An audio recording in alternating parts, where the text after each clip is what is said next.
ये तो सब जानते हैं कि रावण एक राक्षस कुल का राजा था, जो अत्यंत ही बलशाली, महापराक्रमी योद्धा और एक परम शिव भक्त था।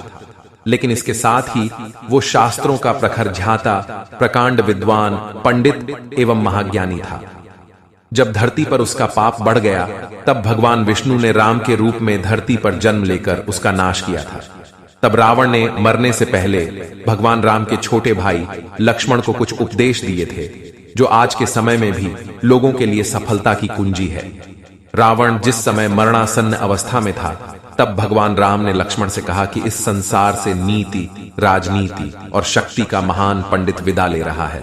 तुम उसके पास जाओ और उससे जीवन की कुछ ऐसी शिक्षा ले लो जो और कोई नहीं दे सकता। राम की बात मानकर लक्ष्मण मरणासन्न अवस्था में पड़े रावण के सिर के पास जाकर खड़े हो गए। लक्ष्मण काफी देर तक रावण के सिर के पास खड़े रहे, लेकिन रावण ने उनसे कुछ नहीं कहा। इसके बाद लक्ष्मण वापस लौट आए और प्रभु श्री राम से सारी बातें बताई। तब भगवान राम ने लक्ष्मण से कहा कि अगर किसी से ध्यान प्राप्त करना हो तो उसके चरणों के पास खड़े होना चाहिए, न कि सिर के पास। ये बात सुनकर लक्ष्मण वापस रावण के पास गए और उसके पैरों के पास खड़े हो गए। उस समय महापंडित रावण ने लक्ष्मण को 5 ऐसी बातें बताई जो जीवन में सफलता की कुंजी है।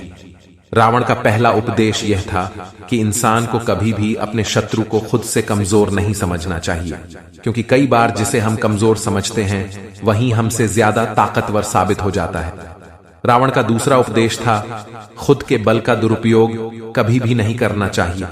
घमंड इंसान को ऐसे तोड़ देता है जैसे दांत किसी सुपारी को तोड़ता है।